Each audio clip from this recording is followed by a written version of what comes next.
Okay guys, so ano ba gagawin natin ngayon? Well, nandito ako sa isang bilihan ng top cover para sa aking pickup truck. Okay, dahil nasasayang kasi, so meron akong pickup truck na binili, which is ito, yung Toyota Tacoma ko. So wala siyang cover, so I decided na palagyan ko siya ng cover para at least meron tayong na ilalagay doon sa likod ng ating sasakyan, ano? Kaya tingnan natin kung kung maganda yung mabibili nating cover top. Magtatanong din tayo kung ano yung mga differences at saka yung mura or ano yung mahal, kung ano yung kung waterproof ba siya or anything like that. So yan, so bili tayo ngayon. Ako yung nandito na sa parking lot nila. Marami silang mga customer.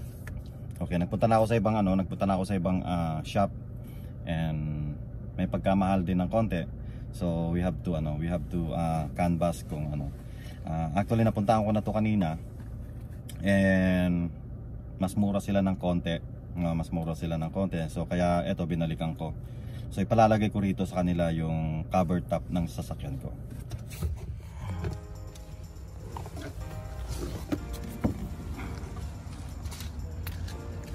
So yan, ito yung palalagyan natin.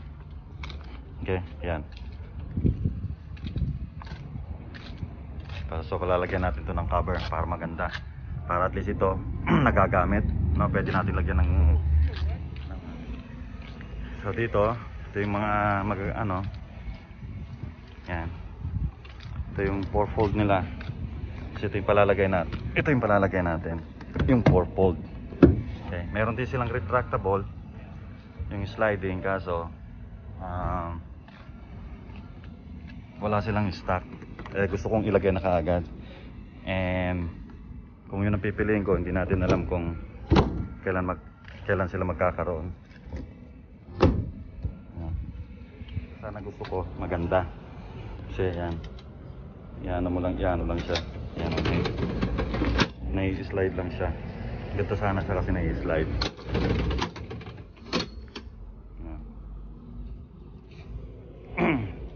Hindi siya mahirap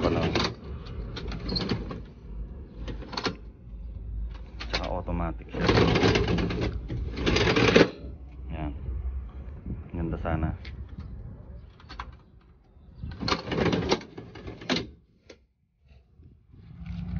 So yan guys, ito yung box nilalagay natin dyan sa truck natin. Ayan, may mga nagpapagawa din.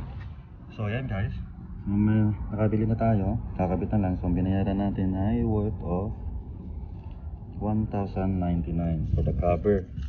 Yan, so install labor, yung kasama ng labor, which is cheap. It's only $60. Okay, so it's a 950. Okay, so this one is more actually cheaper than the other places. So we'll see. Yan guys, inumpisa ng lagyan.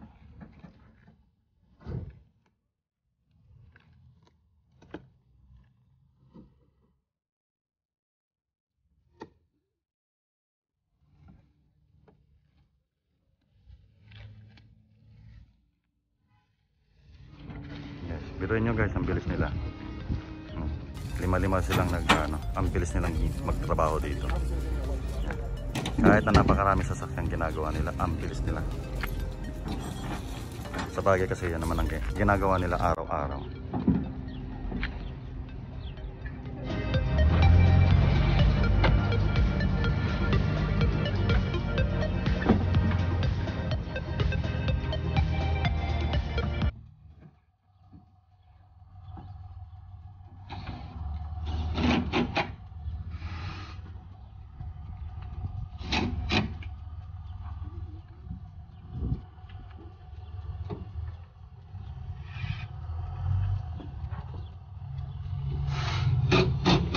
So ayan, habang ginagawa nila, tambay lang muna tayo dito kasi it's only take 30 to 1 hour nilang i-install, which is sa tingin ko hindi ito abutin ng 1 oras kasi ang dami nilang gumagawa.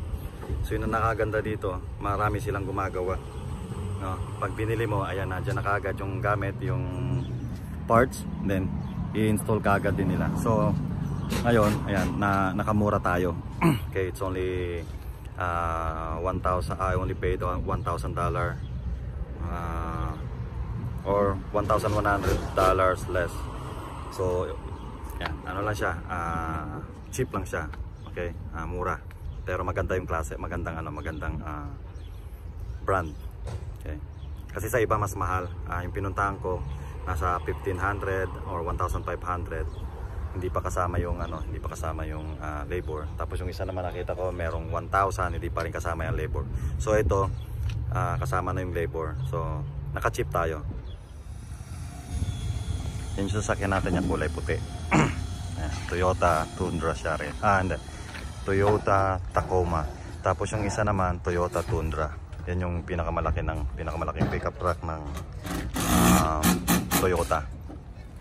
So yan guys. So naikabit na ngayon. 4-fold yung nilagay natin. Meron siyang tri-fold pala. Tri-fold.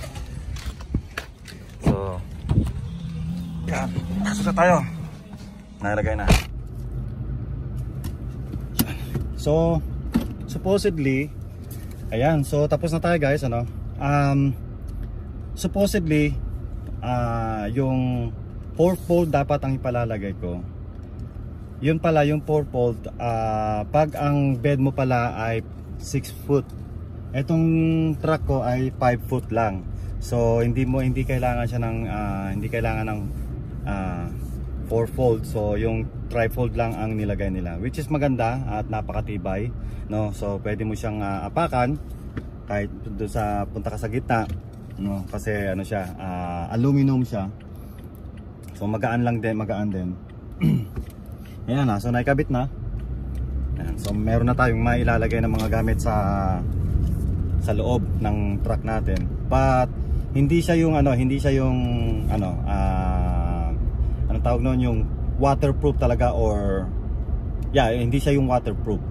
May tutulo pa rin pero nasa gilid. Okay, so i-check natin ulit maya-maya konti pagdating natin sa bahay. Okay?